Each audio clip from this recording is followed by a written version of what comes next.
Nandini phone করেছিল? হ্যাঁ সঞ্জু, ওর গলা চিনতে আমি ভুল করতে পারি না। ফোনটা নন্দিনী দিয়ে করেছিল। না, আমরা কাউকে জানাবো না। বাবাকে আমি বলেছিলাম, বাবা কাউকে জানাতে বারণ করেছে, কিন্তু আগে নন্দিনীদির ব্যাপারটা পুরোটা জানতে হবে আমাকে। আচ্ছা রুমন, নন্দিনী কোথায় আছে, কেমন আছে, কিছু বলেছে? আমি আপনার কথা বিশ্বাস করি না।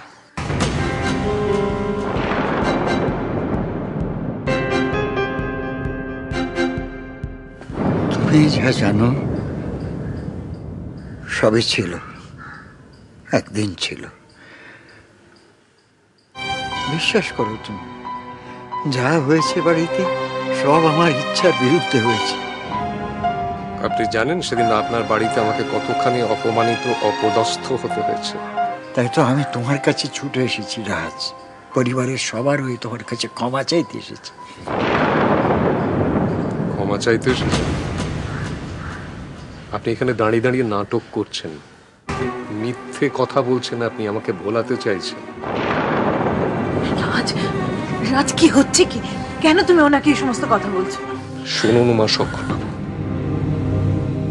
আমার ন্যানিকে আমি খুঁজে বার করবো, সেভাবে মরতে পারে না।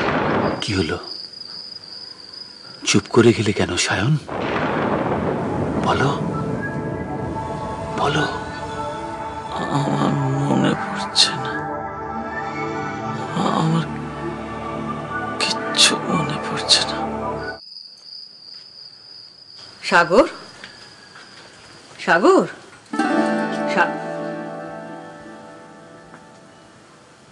ঘুমিয়ে পড়েছে।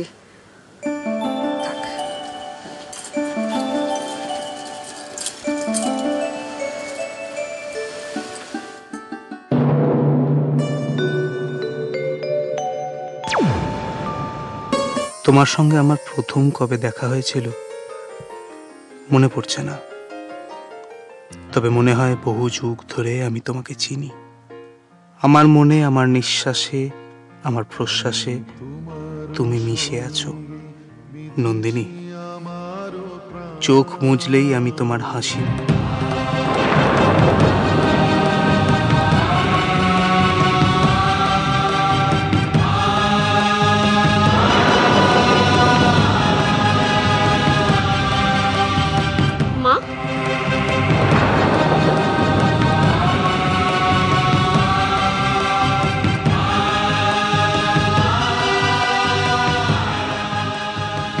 ছোটদা খাবে না? ছোটদা না, ও ঘুমিয়ে পড়েছে, ওকে ডাকিস না। আমিও কিছু খাবো না, তোরা খেয়ে নে।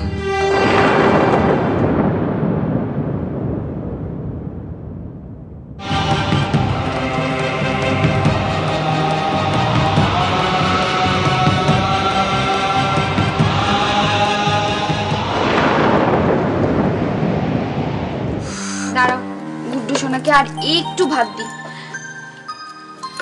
না মিষ্টি দিদি, আমার খেতে একদম ভালো লাগছে না। খেতে ভালো লাগছে না বললে চলবে? তুমি তো এখন বড় হচ্ছ, তোমাকে তো অনেক অনেক খেতে হবে।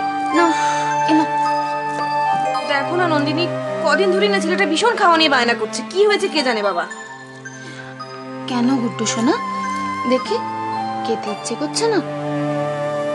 কি হয়েছে বলো? আমার মন খারাপ বলে আমার খেতে ভালো লাগছে না।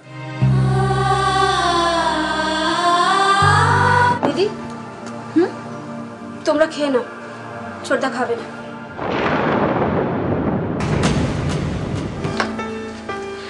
লক্ষ্মীদি, কাকিমা কোথায়? কাকিমাকে ডেকে নিয়ে এসো। মাও খাবে না বললো।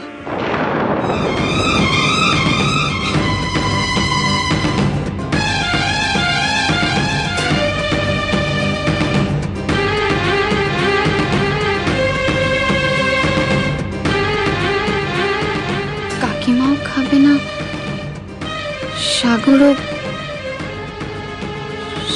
আবার কি হলো? তুমি